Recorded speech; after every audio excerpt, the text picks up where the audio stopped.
जय श्री कृष्णा। मैं संध्या शर्मा इस कथा में आप सभी हरि भक्तों का स्वागत करती हूँ। परमहंस योगानंद जी की आत्मकथा में हम पढ़ रहे हैं कि मुकुंद को अपने गुरु मिल गए हैं और वे गुरु के आश्रम में पहली बार उनसे मिलने भी चले जाते हैं। गुरुदेव उनसे रात्रि में वहीं रहने के लिए कहते हैं। भोजन के उपरांत गुरु और शिष्य में बातचीत होने लगती है। दूसरे दिन सुबह ही प्रातःकाल ही मुकुंद को गुरुदेव क्रिया योग की दीक्षा दे देते हैं। इसकी दीक्षा लाड़ी माशय के 2 शिष्यों ने पहले ही मुकुंद को दी थी, लेकिन गुरुदेव के पास रूपांतरण करने की शक्ति थी। उनके स्पर्श मात्र से एक प्रचंड ज्योति मुकुंद के संपूर्ण अस्तित्व पर छा गई। मुकुंद कहते हैं, आनंद की बाढ़ ने मेरे हृदय को अभिभूत कर दिया। मैं दूसरे दिन लगभग गुरु की आज्ञा का पालन करने के हिसाब से सायंकाल आश्रम से जाने के लिए तैयार हो पाया। गुरुदेव बोले, तुम 30 दिन में लौट आओगे। जब मैंने कोलकाता के अपने घर के द्वार में प्रवेश किया तो गुरुदेव की भविष्यवाणी भी मेरे साथ थी। मैं अपनी अटारी पर गया। मैंने अपनी अटारी पर प्रेम भरी दृष्टि दौड़ाई और मैंने उस अटारी से कहा, तुम मेरे ध्यान की साक्षी हो, मेरी साधना की भी साक्षी हो। अब मैं अपने दिव्य गुरु के आश्रय में पहुंच गया हूँ। पिताजी ने मुझे देखते ही कहा, बेटा आज मैं बहुत खुश हूँ कि तुम्हें गुरु मिल गए। जिस चमत्कारी ढंग से मुझे अपने गुरु मिले थे, तुम्हारे गुरु तो कोई दुर्गम हिमालय के संत नहीं बल्कि निकट के ही निकले। मेरी प्रार्थना स्वीकार हो गई। ईश्वर खोज में मेरी दृष्टि से सदा के लिए तुम्हें ओझल नहीं होने दिया। पिताजी को इस बात की बहुत खुशी थी कि मैंने औपचारिक पढ़ाई के लिए फिर से हामी भर दी है। दूसरे ही दिन कलकत्ता में स्कॉटिश चर्च कॉलेज में मैंने दाखिला ले लिया। कक्षाओं में मैं कम ही दिखाई पड़ता था।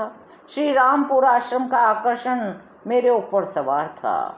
मैं वहाँ नित्य उपस्थिति पर गुरुदेव के पास जाना चाहता था। गुरुदेव ने भी कभी कुछ नहीं कहा। सभी को पता चल गया कि मैं विद्या अलंकृत बनने के लिए बना ही नहीं था। मैं हर बार न्यूनतम अंक प्राप्त ही कर लेता था। आश्रम में दैनिक जीवन बड़ा शांत था, सरल रूप से चलता था। गुरुदेव ब्रह्म वेला में जाग जाते थे। पड़े पड़े ही या बिस्तर पर बैठे हुए ही वे कई बार समाधि में प्रवेश कर जाते थे। गुरुदेव कब जागे यह पहचानना सरल था। जबरदस्त गर्जन करते खर्राटों का अकस्मात रुक जाना, एकाध दीर्घ निश्वास, कभी शरीर की कोई हलचल, फिर श्वास रहित निशब्द अवस्था और वे गहरे समाधि आनंद में डूब जाते थे। इसके बाद गंगा के किनारे लंबा भ्रमण होता था। ज्ञान के अधिकार से ध्वनित होता उनका स्वर गूंजता रहता था। फिर आकर स्नान और मध्याह्न का भोजन तैयार करने का जिम्मा तरुण शिष्यों का था। गुरुदेव शाकाहारी थे। शिष्यों के लिए भी उनका यही उपदेश था, अपनी प्रकृति के अनुसार कोई भी सादा आहार ले। गुरुदेव बहुत कम खाते थे। प्राय हल्दी या चुकंदर अथवा पालक के रस में बने हुए चावल, भैंस का घी या पिघला हुआ मक्खन, किसी दिन केवल मसूर की दाल या पनीर की रसेदार सब्जी या उसके साथ कोई तरकारी। अंत में वे कभी कभी चावल की खीर भी खा लेते, कभी आम, कभी संतरा या फिर कभी कटहल का रस लेते। दोपहर में दर्शनार्थी आया करते थे। गुरुदेव सभी आने वालों के साथ बड़ा ही सौजन्यपूर्ण व्यवहार करते थे। एक सद्गुरु जिसने अपने आप को देह या अहम नहीं बल्कि सर्वव्यापी आत्मा के रूप में पहचान लिया हो, वो सभी मनुष्यों में एक अद्भुत समानता दिखता है। संतों की निष्पक्षता ज्ञान में स्थापित होती है। गुरुदेव के पास आने वाले लोगों में जो सत्ताधारी, शक्तिशाली, धनी या विशेष उपलब्धि प्राप्त हो, वे न ही किसी की गरीबी या अनपढ़ता के कारण उपेक्षा करते थे, न ही किसी धनी से कुछ विशेष। 8 बजे रात्रि भोजन का समय था। वहाँ जो भी मौजूद अतिथि होता था सभी भोजन में सम्मिलित होते थे। गुरुदेव कभी अकेले भोजन नहीं करते थे। उनके आश्रम से कभी कोई भूखा भी नहीं लौटता था। गुरुदेव अतिथियों के आगमन से न कभी घबराते थे न कभी व्यग्र होते थे। बड़े मितव्ययी थे। थोड़ी सी पूंजी से बहुत कुछ कर लेते थे और हमें शिक्षा देते थे। फिजूल खर्ची अशांति पैदा करती है। आश्रम में कोई भी आतिथ्य सत्कार का कार्य हो, भवन निर्माण हो, मरम्मत का कार्य हो, छोटी से छोटी बातों में भी गुरुदेव अपनी मौलिकता का परिचय देते थे। सायंकाल गुरुदेव प्रवचन करते थे। प्रत्येक शब्द ज्ञान से तराशा हुआ होता था। अलौकिक आत्मविश्वास निरूपण में झलकता था। यदि अतिथि भाग जाते कि गुरुजी अनंत ईश्वर में मग्न हो रहे हैं तो गुरुदेव तुरंत उनके साथ वार्तालाप शुरू कर देते। ईश्वर के साथ सदा एक रूप होने के लिए ध्यान करने के लिए अलग से समय निकालने की आवश्यकता नहीं होती थी। मध्य रात्रि होते होते गुरुदेव प्राय सहजता के साथ निद्राधीन हो जाते। बिस्तर का कोई महत्व नहीं था। बिना तकिए के ही संकीर्ण मेज पर सो जाते जो उनके व्याग चर्म के पीछे ही रखी होती।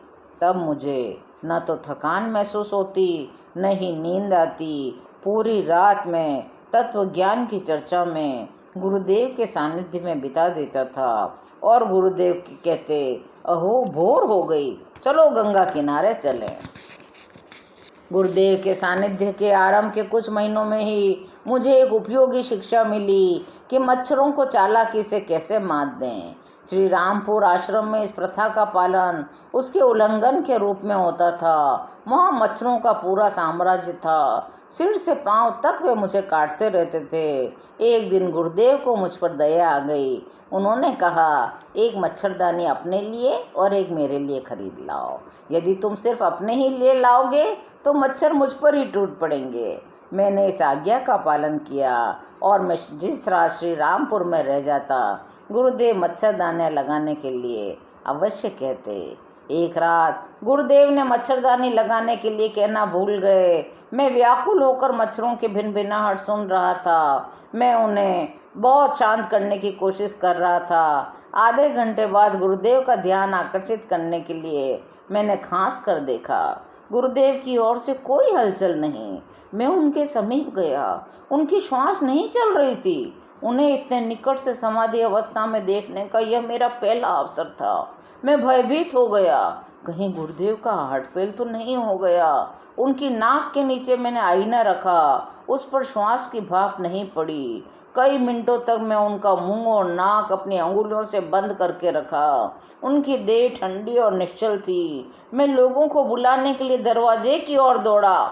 अच्छा, एक उभरता हुआ प्रयोग करता। मेरी बेचारी नाक। गुरुदेव का स्वर गूंज उठा, तुम सोते क्यों नहीं? क्या तुम्हारे लिए दुनिया बदल जाएगी? अपने को बदलो। मच्छरों की चेतना से अपने को मुक्त करो। मैं चुपचाप बिस्तर पर लौट आया। इसके बाद एक भी मच्छर मेरे पास नहीं फटका। आज की कथा यहीं विश्राम लेती है।